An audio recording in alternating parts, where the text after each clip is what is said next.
सकारात्मक न्यूज हेतु संपर्क करें। हमें देखना होगा,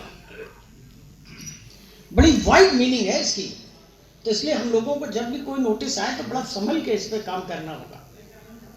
कहते हैं कि सप्रेशन ऑफ फैक्ट्स क्या है, एक्सप्लेनेशन 2 सेक्शन 74 का, non declaration of facts or information in GST returns. यदि आपने जीएसटी रिटर्न्स में कोई इंफॉर्मेशन वो चीज नहीं दी है, इसका मतलब आपने वो फैक्ट सप्रेस कर ली। स्टेटमेंट में नहीं दी, स्टेटमेंट सप्रेस हो गया। कोई रिपोर्ट या एनी अदर डॉक्यूमेंट फर्निश्ड और failure to furnish which was required, तो information asked by the proper officer in writing. तो ये चीजें यदि हमने नहीं दी तो सप्रेशन ऑफ फैक्ट्स हो जाएगा एक्सप्लेनेशन क्लॉज से, और सेक्शन 74 का एप्लीकेशन लागू कर सकते हैं वो। ये अभी हम लोग डिस्कस कर चुके हैं कि 73, 74 अब 31 मार्च 24 के बाद नहीं रहेगा, 74A होगा। जैसे कि आज बौद्ध संस्थान में आज ये सेमिनार का आयोजन किया जा रहा है, क्या है सेमिनार का?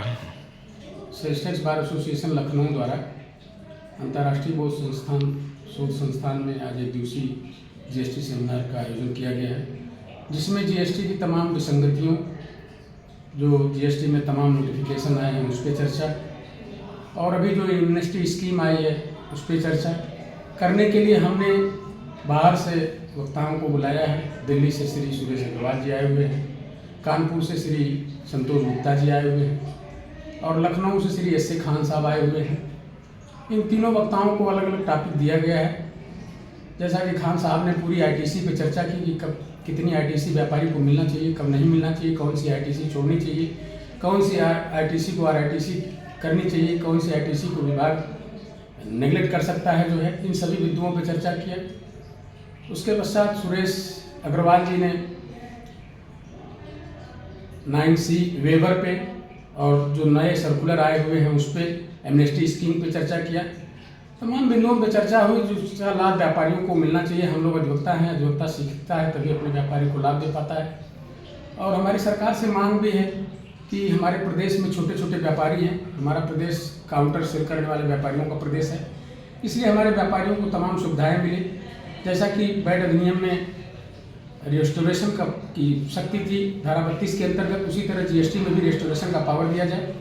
रेस्टोरेशन का पावर नहीं है, जैसे कोई असेसिंग अथॉरिटी अगर किसी मामले को एकपक्षीय रूप से पारित कर देता है तो उसे सीधे जो है अपीलेट अथॉरिटी के यहाँ ले जाना पड़ता है, उसके पास पुनः हम रेस्टोरेट नहीं करा पाते।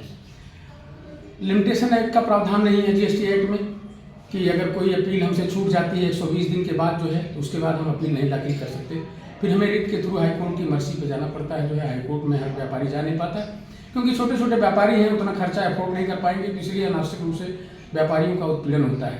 तो इन तमाम बिंदुओं पर चर्चा हो रही है। 128A है, अभी आया है सर्कुलर एमनेस्टी स्कीम के अंतर्गत, उस पर चर्चा हो रही है कि 17-18 से लेकर के अभी 23-24 तक की सारी बात को स्क्रूटनी किया जा रहा है।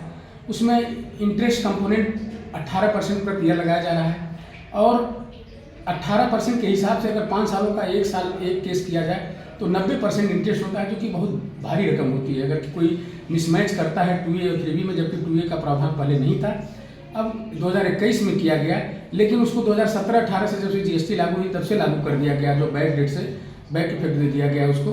तो हमारा यही कहना है सरकार से कि व्यापारियों की छोटी छोटी गलतियों के लिए आप उसको इतना पनिश न करिए कि उसका व्यापार खत्म हो जाए, और व्यापारी रहेंगे, छोटे छोटे कर देंगे तो हमारा प्रदेश खुशहाल रहेगा, बेरोजगारी नहीं बढ़ेगी, बेरोजगार लोगों को मिलता रहेगा, और व्यापारी यदि धीरे धीरे खत्म हो जाएंगे तो केवल पूंजीपति ही रह पाएंगे, जो कि सबका आम जनता का भी शोषण करेंगे और बेरोजगारों का भी शोषण करेंगे। ये सेमिनार जो है किस प्रकार से व्यापारियों के लिए हितकारी बनेगा?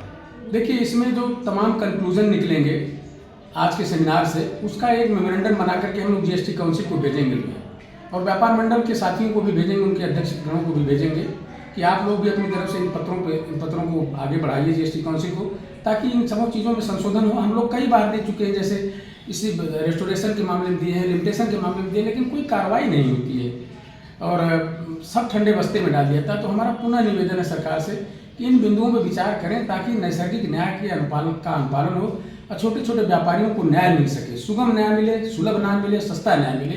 जय हिंद, जय भारत। ठीक हो।